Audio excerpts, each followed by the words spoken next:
শুক্রবার পাবেন। এই 4টি আমল কখনোই ছাড়বেন না। বৃহস্পতিবার সূর্য যখন অস্ত যাবে, বৃহস্পতিবার সন্ধ্যা থেকে শুক্রবার সন্ধ্যা পর্যন্ত এই 4টি আমলকে নিজের জন্য একেবারে বাধ্যতামূলক করে নেবেন ইনশাআল্লাহ। প্রথম যে আমলটি সবচাইতে বেশি বেশি করবেন, এমনকি আপনার যত পেরেশানি আছে, যত বিপদ আপদ আছে, উদ্বেগ উৎকণ্ঠা আছে, সব কিছুর জন্য যে আমলটা যথেষ্ট হয়ে যাবে, প্রথম যে আমলটা করবেন সেটাই হচ্ছে দুরূদ শরীফের আমল।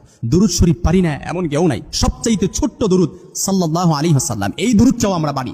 এই দুরূদটাও আপনি চাইলে করতে পারেন। সবচাইতে 4টি আমলের মধ্যে সবচাইতে বেশি যে আমলটা করবেন সেটা হচ্ছে দুরূদ শরীফের আমলকে, একেবারে দুরূদ শরীফের আমলকে নিজের মধ্যে আঁকড়ে রাখবেন। শুক্রবার দিনে 2 নম্বর যে আমলটা করবেন সেটা হচ্ছে যতদিন বাঁচবেন, যতদিন জীবনে শুক্রবার পাবেন, এই শুক্রবার দিনের ফজরের নামাজটা কখনো মিস দিবেন না। ফজরের নামাজটা জামাতে পড়বেন ইনশাআল্লাহ। 3 নম্বর যে আমলটা করবেন সেটা হচ্ছে শুক্রবার দিন সূরাতুল কাহাফ পড়বেন। ইয়াকুনু লাহু নূর, যে ব্যক্তি শুক্রবার দিনে সূরাতুল কাহাফ পড়ে, এই সূরাটা কাল কিয়ামতের ময়দানে ইয়াকুনু লাহু, তার জন্য নূর, ইয়াকুনু লাহু নূর, তার জন্য নূর হবে। এই নূরের আলো দিয়ে ওই ব্যক্তি কিয়ামতের ময়দানে